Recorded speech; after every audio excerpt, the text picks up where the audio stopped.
Welcome to Vet Zone, where passion for animals, science, and medicine lives. Lead, a giant pain in the asteroid. Contrary to popular belief, the ancient Romans understood that lead could be harmful. During the reign of the second emperor, Vitruvius wrote in his 8th volume on architecture, "Water conducted through earthen pipes is more wholesome than through lead. Indeed, that conveyed in lead must be injurious."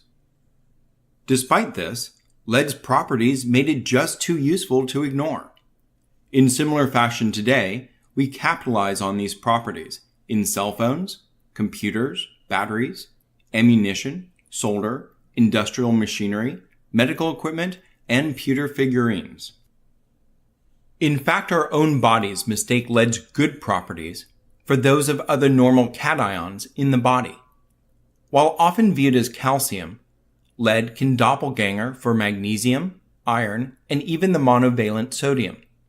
Since our bodies use these ions everywhere, lead finds itself throughout the system, including the brain, liver, kidney, bone marrow, and cardiovascular system. With a slow half-life, this metal lingers in our body, creating damage. While the case against lead has been building since before the time of Christ, it wasn't until we gazed beyond the earth that we realized how severe our own environmental lead contamination was. To estimate the age of meteorites, the American geochemist Claire Patterson needed to measure with precision the amount of iron, uranium, and lead within these fallen stars.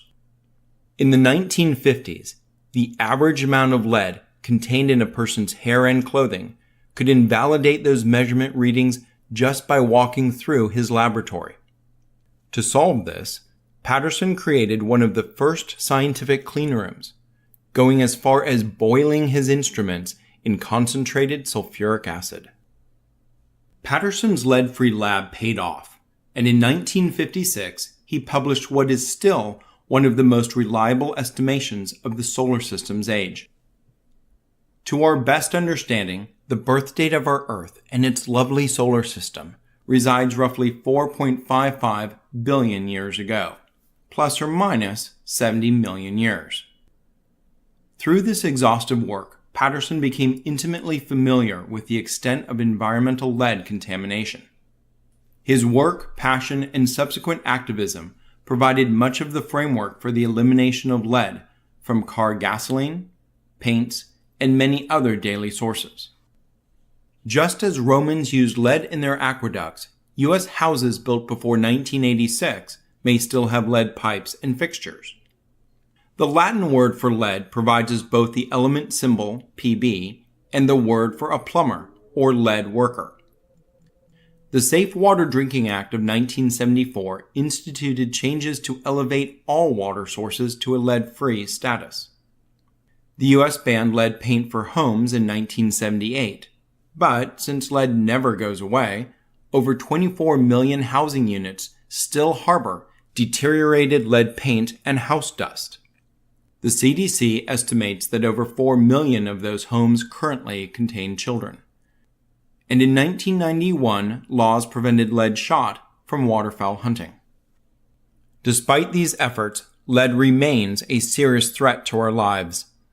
In 2014, the Flint water crisis arose in Michigan as the local government sought cheaper methods to supply water to the town. Contamination exposed over 100,000 people to high levels of lead in the drinking water. Efforts to replace the lead pipes and to correct the damage shall continue for many years to come. The lives of some may never be the same. The Earth requires your help with contamination from lead and many other pollutants.